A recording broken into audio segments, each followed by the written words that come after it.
is announcing some gun regulations by executive fiat. He wants to restore the 1998 proposal stating that if anybody spanked their kids or yelled at his wife or husband, that they could lose their guns.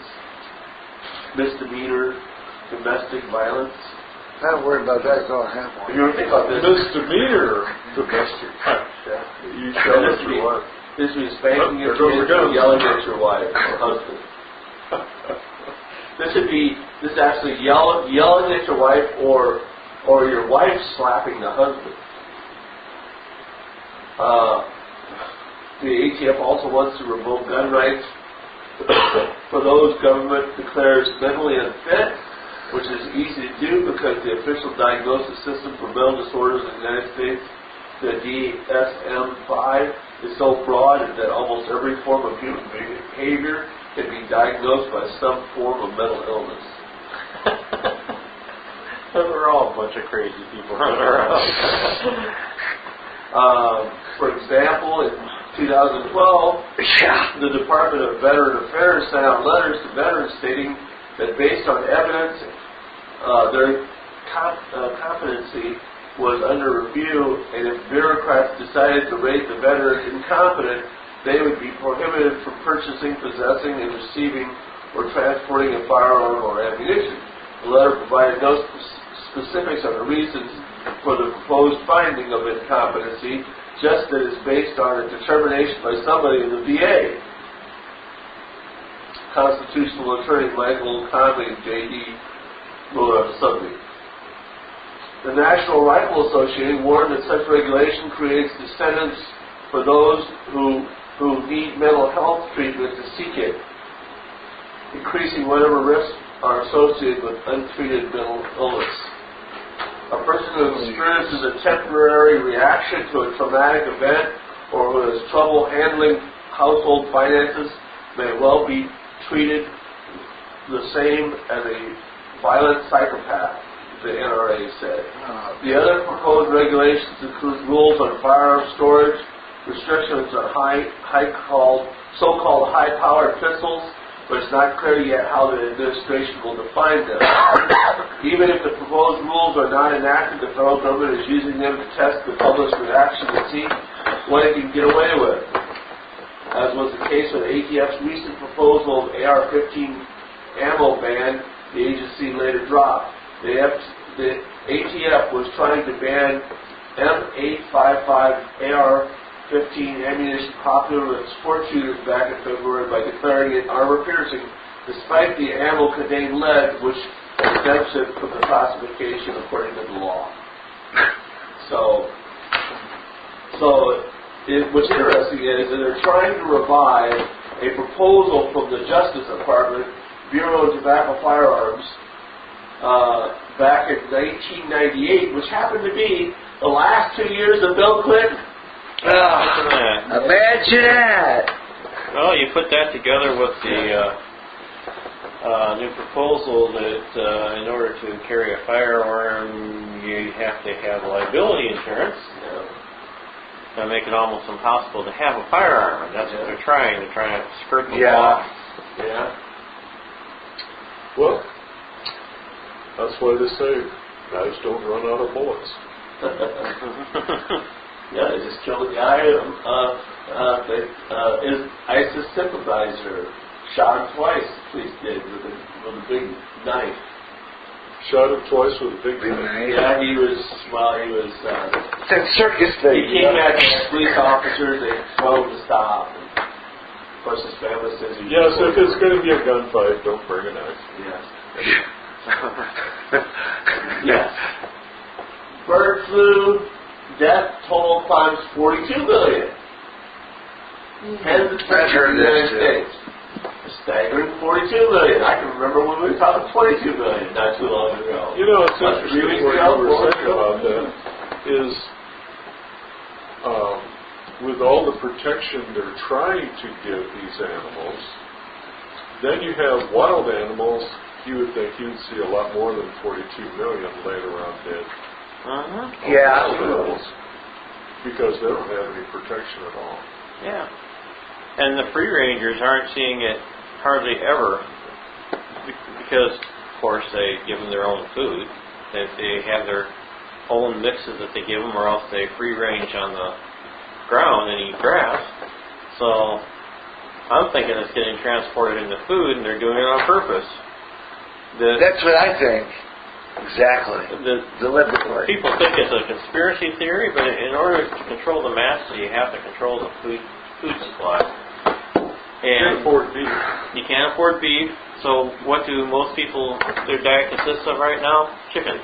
Yeah, chicken. And the next thing that will happen probably is swine flu. Look for a swine flu. So that FEMA camps can get started. A staggering 42 million poultry has been destroyed in the worst outbreak of bird flu in American history. It is nearly 3 times larger than the last worst outbreak in 1983. 3 times already as large. Center of Disease Control of the United States said the virus is destroyed with proper handling and cooking of poultry and eggs to an internal temperature of 165 degrees. However, my son-in-law just got violently sick eating a steak and shake, eating chicken strips. Oh. I bet you steak and chicken. Well, he eat chicken. Eats there all the time, but got violently, never got sick ever in his life. So, could have been maybe it didn't get cooked at 165 degrees. That could be. Or maybe that's not exactly accurate either. Here's what I find interesting, what we were talking about just here a little earlier, Glenn and Brian. Even farms with first-class biosecurity still get hit. First-class biosecurity, dude. Still get hit. Vice President of the United Egg Producers. The poultry industry is now in uncharted waters with the worst ever outbreak of bird flu on 187 premises and counting, just like the 42 million. Wow. It has to be severe because you can raise a chicken from egg to butcher in like 6-8 weeks. No. Oh, yeah. Actually, I think it's like 40 or 42 days, isn't it? Some of them, it depends on what you get. Like those rock hens we were raising, it was probably a month and a half. But who wants to buy 6 weeks? chickens? Yeah, 6 weeks or something. So who wants to buy any chickens right now? And it'd be interesting to find out the number of people getting sick and getting, they think it's some kind of food poisoning. It'd be interesting to find that number out. And where they think, is it when they've gone out to eat or when they eat at home? Yeah. Because, not everybody, but I think a lot of people working in food places, fast food places, it's not the highlight of their day to come to work and flip hamburgers, it could be big chicken nuggets or whatever. It could be a ton of things. Yeah. I doubt that they're handling food properly. I believe that. It could be a number of things. But with 300 million laying hens in the United States, it represents 11.6% of the egg-laying population has been destroyed. 11.6. It's so bad. How bad? Even prisoners are being recruited to help. 300 low-security prisoners in Indiana are being trained to euthanize infected chickens, reports Rutgers. Imagine that. In Indiana. The virus is more susceptible to hot temperatures and hot summer days should start to kill the virus in Midwestern states, where we could be still some months away yet. I wonder, too, about, fancy eating places. I know this is chicken, but a lot of times people will come in and they'll say, just get it one side, the steak on one side, flip it over, and then serve it. Right, right. It's The not even warm on the medium inside. rare. Right. Not medium rare. Rare. Completely Rare. The one guy that he used to come to Holiday Inn in Cedar Rapids where he said, do it like that. He said, I prefer to eat it raw, but it offends people. Right, and you say you like to walk off the plane? Yeah, I just had dinner with somebody that, my friends on the pod stage, and that's what they wanted, just flip it over a couple. I know a lot of guys are like that way. Sear it and serve it. Yeah. I like my steak pretty rare. I'm a kind of medium person, but when we eat steak, right? Yeah. Steak. When we're lucky enough to have steak, yeah. If I remember how I like this steak. I don't know if I have steak once a year. I don't think so. Not anymore. We got steak coming up for our golf tournament with North Austin. Yeah. Oh, wow, That's the really? only good thing about golf. Man, Steak, all you need. nothing good about you guys doing the real estate stuff, man. You look at it, golf tournaments. Japan on alert after powerful earthquake in Pacific.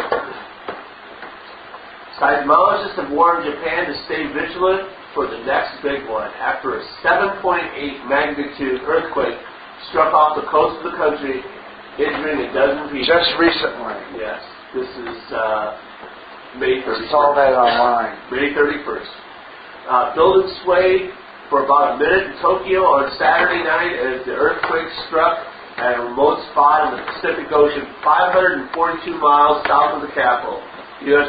Geological Survey said. Despite its power, there was no risk of tsunami, as the epicenter was 636 kilometers. Kilometers, yeah. Below the Earth's surface, the USGS and the Pacific Tsunami Warning Center said. So it was way deep under the earth. About 400 miles. Yeah. Yeah, I think that's we're still feeling the effects of that tectonic plate shift. Yeah. California's already getting a bunch, too. Lately. California's getting shaken pretty good, too, now. I thought they just said, too, that there was some, not as big as that, 5s or something just recently off the West Coast. Yeah, And with West a Coast. series of them all the way up and down the West Yeah, Coast and Exactly, yeah. into the southern states, too. I've got cousins down in California I'm concerned about.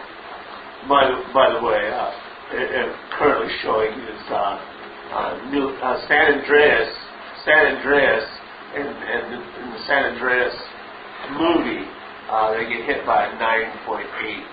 Yeah, people get swallowed up and We everything, went to see too. it. It's like you said, it follows the script, I think I could write the script for one of those. Well, yeah. Yeah, me too. It's all visual. It's all just a visual. The script writer probably makes about $20 per script. The rest of But it was special effects. entertaining. Visual, though. Visual. The last 7 days. We'll be right back. On the next Gary Russell program, I have to take something back, a retraction I did on Way Out There when I was doing that show about that dorm room ghost. I'll let you know the reason I did it and explain what Way Out There is all about. Also, the Confederate flag controversy continues, and I think it's a lot of nonsense, started by the extreme left-wing liberal communism crybabies. Gary Russin Program live Tuesday, July 7th at 2 o'clock Central. GJRB Online. On the next Gary J's radio and television classics, I'll be remembering some of the great TV stars that died recently, like Donna Douglas, James Best, and Susanna Crowe, the youngest Partridge. Also more cast commercials.